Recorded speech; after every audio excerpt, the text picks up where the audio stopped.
వైద్య ఆరోగ్య శాఖ అధికారి డాక్టర్ అప్పయ్య సాయంత్రం వేళ ప్రాథమిక ఆరోగ్య కేంద్రం వాజేడును ఆకస్మిక తనిఖీ.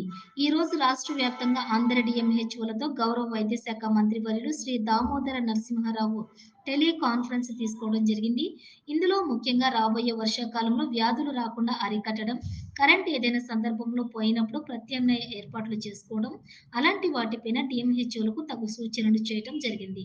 దీంట్లో భాగంగా ఈరోజు వాజేడు ప్రాథమిక ఆరోగ్య కేంద్రాన్ని మధ్యాహ్నం 3 గంటలకు సందర్శించి, ఆరోగ్య కేంద్రంలో గల 2 ఇన్వర్టర్లను పరీక్షించి, మెడికల్ ఆఫీసర్ డాక్టర్ మహేందర్‌ని అడగగా, కాన్పుల గదికి మరియు బాలింతలు ఉండే వాటికి సరఫరా చేసే ఇన్వర్టర్ పాడైపోయిందని తెలియపరచడం జరిగింది. ఒకవేళ ఇది రిపేర్ అయ్యేటట్లే ఉంటే త్వరగా చేయించండని లేదా డీఎంహెచ్ఓ ఆఫీస్‌కి లెటర్ పెట్టమని మెడికల్ ఆఫీసర్‌కి సూచించడం జరిగింది.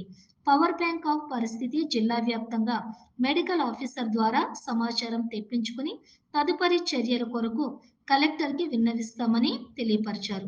తర్వాత ఓపీ రిజిస్టర్లు మరియు ఇతర ప్రోగ్రామ్ రిజిస్టర్లు తనిఖీ చేశారు. ఈ కార్యక్రమంలోని medical officer doctor Mahender, junior assistant Sudhakar, pharmacist మరియు స్టాఫ్ నర్సులు ఉన్నారు.